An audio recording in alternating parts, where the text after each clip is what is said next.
Selamat pagi anak-anak. Hari ini kita mau belajar pada bab 5, teladan tokoh Alkitab, bagian C dan D. Sebelum kita bersama-sama belajar, kita akan bersama-sama berdoa lebih dulu. Kita akan memuji Tuhan. Bapa, terima kasih. Bapa, terima kasih. Bapa, terima kasih.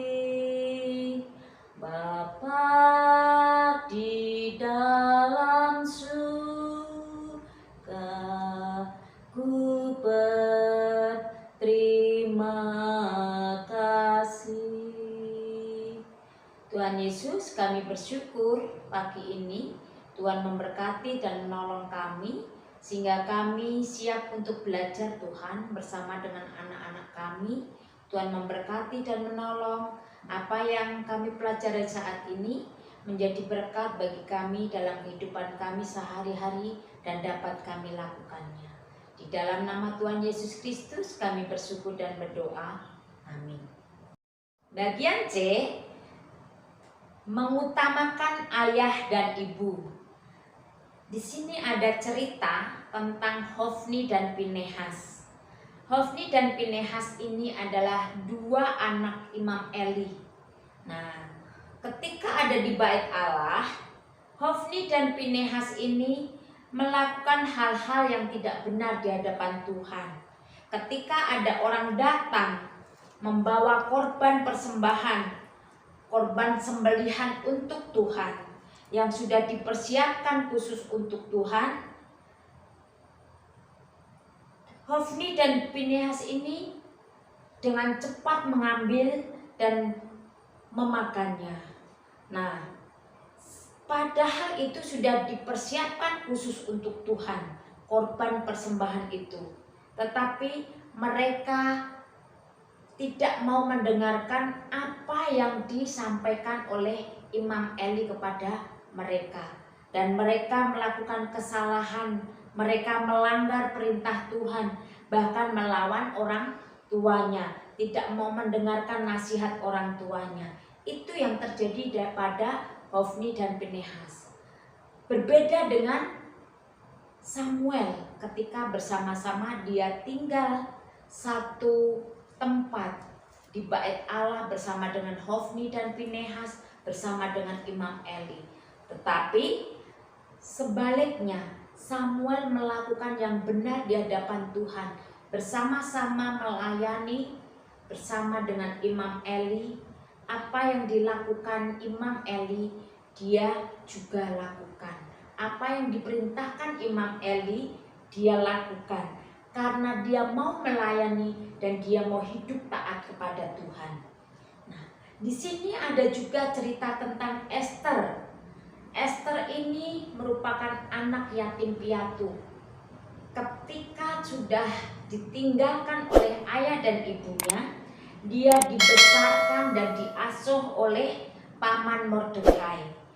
Ia bersama-sama paman Mordekai dan dia sampai tumbuh dewasa. Kita akan perhatikan tentang video tentang Esther sampai pada dia menjadi ratu, dan apa yang dilakukannya kita akan perhatikan pada video tersebut.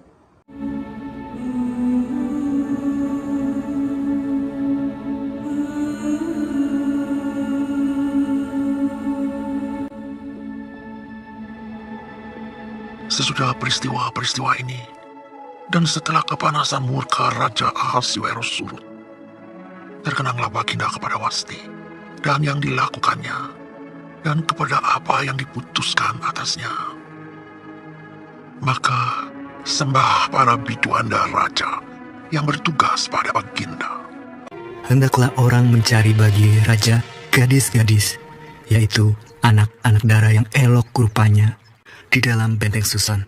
Dan gadis yang terbaik pada pemandangan raja, baiklah dia menjadi ratu ganti Wasti.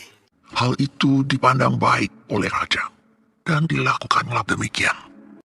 Pada waktu itu ada di dalam benteng Susan seorang Yahudi yang bernama Mordekai yang diangkut dari Yerusalem sebagai salah seorang buangan oleh Raja Nebukadnezar, Raja Babel.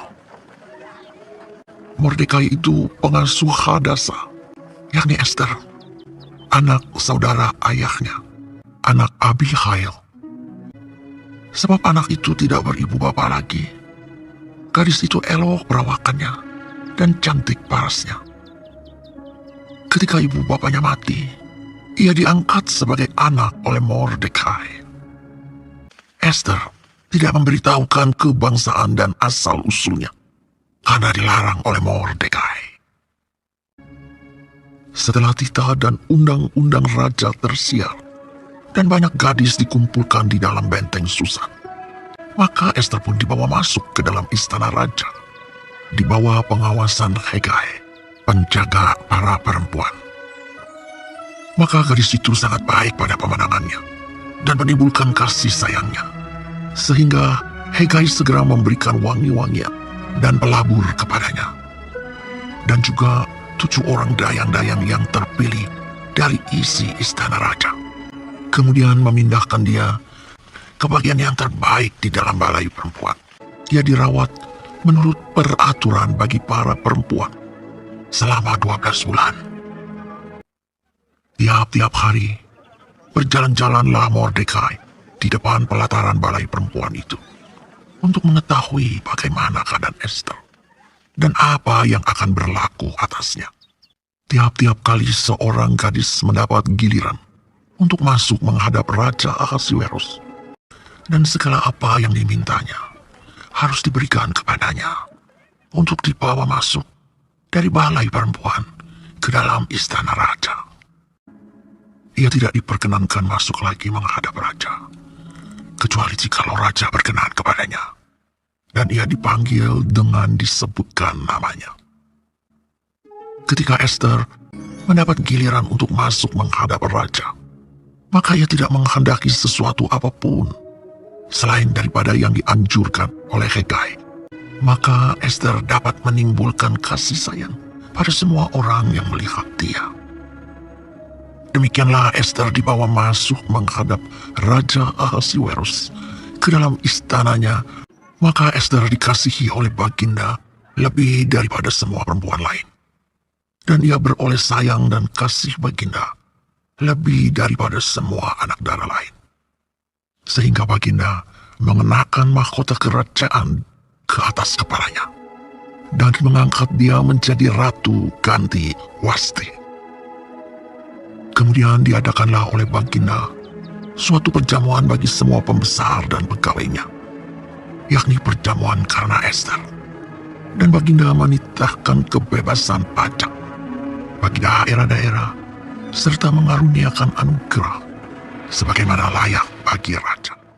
Kalau kita perhatikan cerita tentang Esther ini, Esther adalah anak yang tidak takut akan apa yang dilakukan yang dianggap benar, karena dia melakukan hal yang benar, dan apa yang disampaikan kepada raja itu sesuatu yang dia lakukan untuk bangsanya, agar bangsanya dapat selamat dari rencana jahat Haman.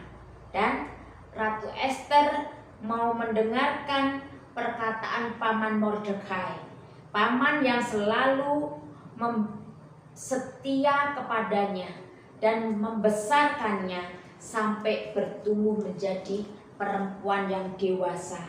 Nah, suatu ketika itu ia juga tidak merasa takut mati. Karena apa? Dia mau membela bangsanya agar bangsa Yahudi tidak lagi terancam oleh perlakuan Haman. Nah, selain itu, Esther juga berpuasa, berdoa untuk bangsanya, meminta petunjuk kepada Tuhan agar Tuhan memberkati setiap keputusan yang dilakukan oleh Esther ketika menghadap raja. Bagaimana dengan kita semua? Apakah kita merasa malu dengan setiap pekerjaan yang dimiliki oleh ayah atau ibu kita. Nah, ada anak yang merasa malu karena dia orang tuanya tidak kaya, orang tuanya tidak memiliki pekerjaan yang bagus. Dia merasa malu karena itu. Tetapi sebagai anak-anak Tuhan, mari kita menerima, menghormati ayah dan ibu kita bagaimanapun keberadaannya. Kita hormati mereka karena ayah dan ibu adalah wakil Allah bagi anak-anak di bumi ini. Nah, seperti halnya di dalam kitab Efesus pasalnya yang ke-6 ayat 1 sampai ke 3 yang bunyinya, hai anak-anak, taatilah orang tuamu di dalam Tuhan. Karena haruslah demikian, hormatilah ayahmu dan ibumu. Itu adalah suatu perintah yang penting, seperti yang nyata dari janji ini, supaya kamu berbahagia dan panjang umurmu di bumi. Itu janji Tuhan kepada kita.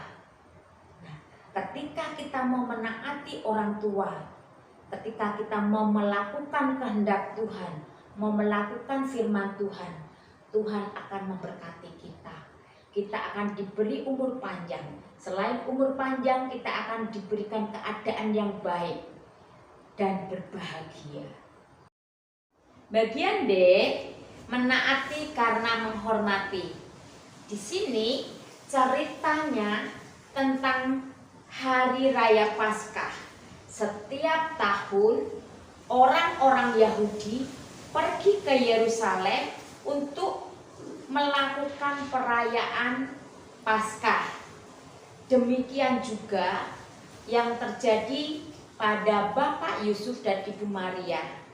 Nah, saat itu juga Yesus diajak untuk pergi merayakan Paskah di Yerusalem.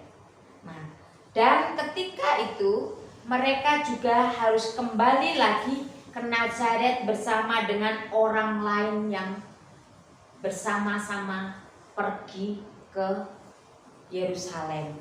Nah, setelah berjalan yang sangat jauh, Yusuf dan Maria baru sadar kalau Yesus tidak bersama pulang sampai rumah. Nah, saat itu ketika mereka kembali ke Yerusalem untuk mencari Yesus, 3 hari kemudian mereka baru menemukan Yesus.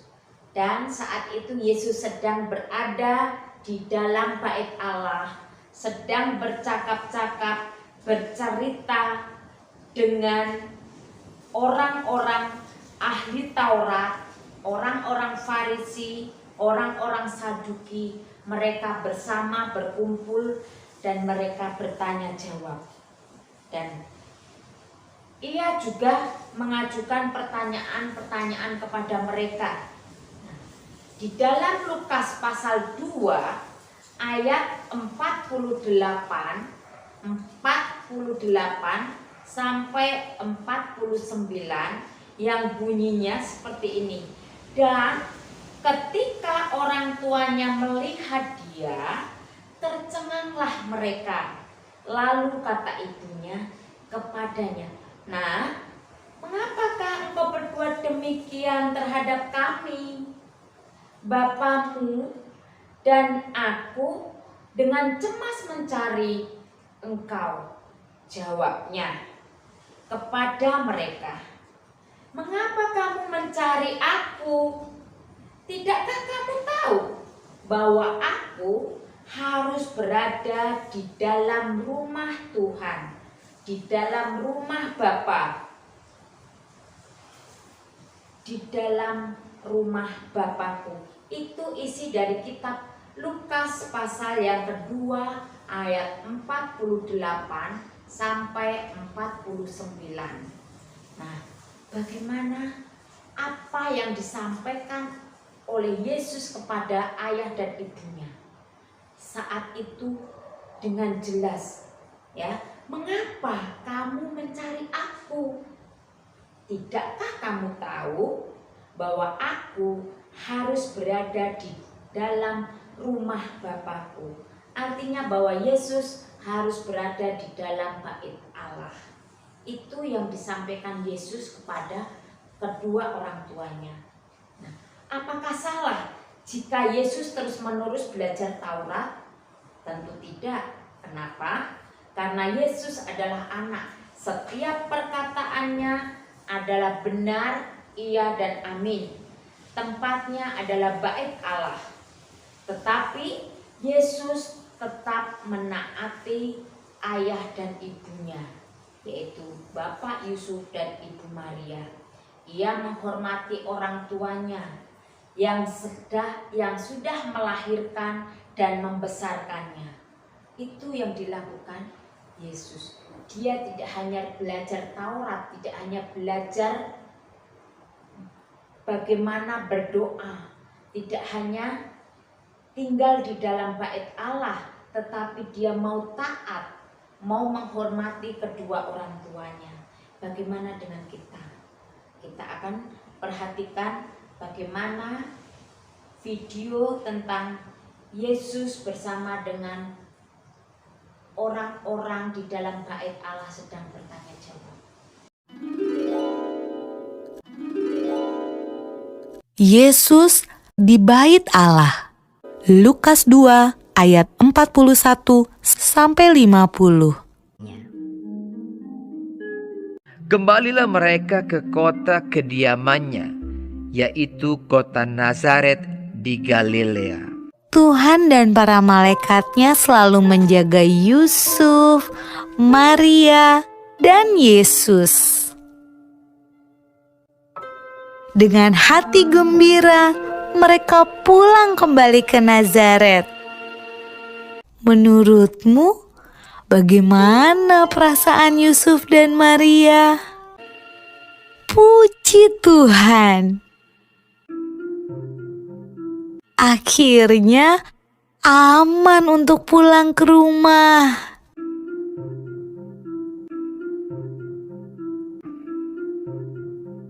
Anak itu bertambah besar dan menjadi kuat, penuh hikmat dan kasih karunia Allah ada padanya.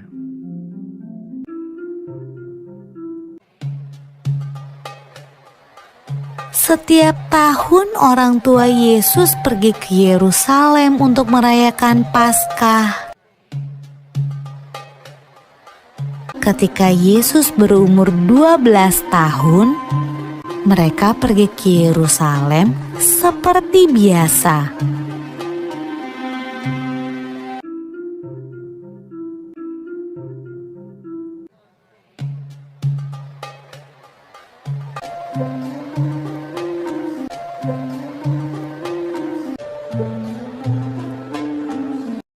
Waktu Yusuf dan Maria berjalan pulang ke rumah, mereka tidak melihat Yesus. Tapi tidak apa-apa. Mereka berpikir Yesus pulang bersama teman-temannya. Saat sore hari tiba, Yusuf dan Maria sadar bahwa Yesus tidak ada bersama teman-temannya. Yusuf dan Maria khawatir, lalu cepat-cepat kembali ke Yerusalem untuk mencari Yesus di sepanjang jalan. Mereka takut Yesus hilang.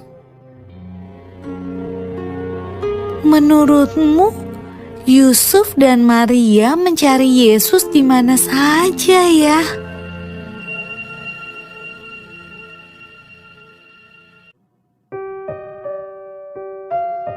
Ketika Yusuf dan Maria bertemu Yesus, ia sedang berada di bait Allah, tempat di mana orang datang untuk beribadah.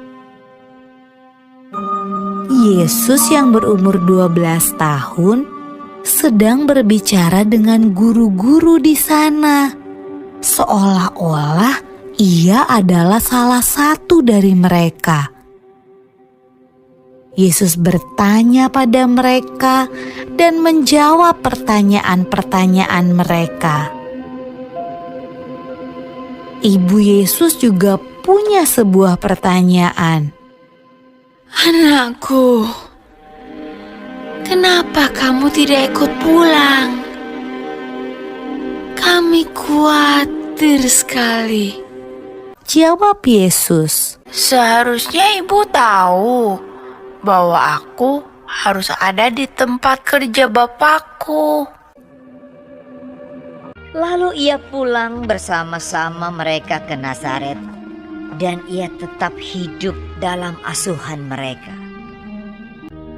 Dan Yesus makin bertambah besar dan bertambah hikmatnya dan besarnya, dan makin dikasihi oleh Allah dan manusia. Dalam teladan tokoh Alkitab ini, siapa yang dapat kita jadikan teladan dan siapa yang dapat melakukannya seperti apa yang dilakukan Yesus.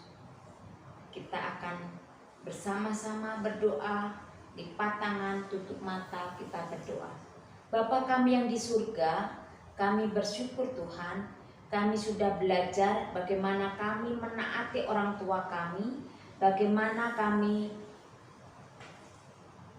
mengerti akan kondisi keberadaan orang tua kami, dan kami bersyukur Tuhan akan orang tua kami yang sudah Tuhan berikan untuk kami, yang sudah membesarkan, mendidik kami, yang sudah melahirkan kami, dan kami bersyukur Tuhan untuk semuanya itu.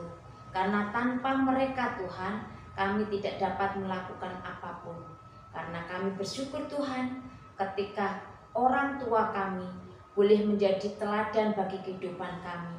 Begitu juga Tuhan, kasih-Mu, kuasa-Mu, kelemah lembutan-Mu dapat kami teladani dan dapat kami lakukan dalam kehidupan kami sehari-hari. Di dalam nama Yesus Kristus kami bersyukur dan berdoa. Amin.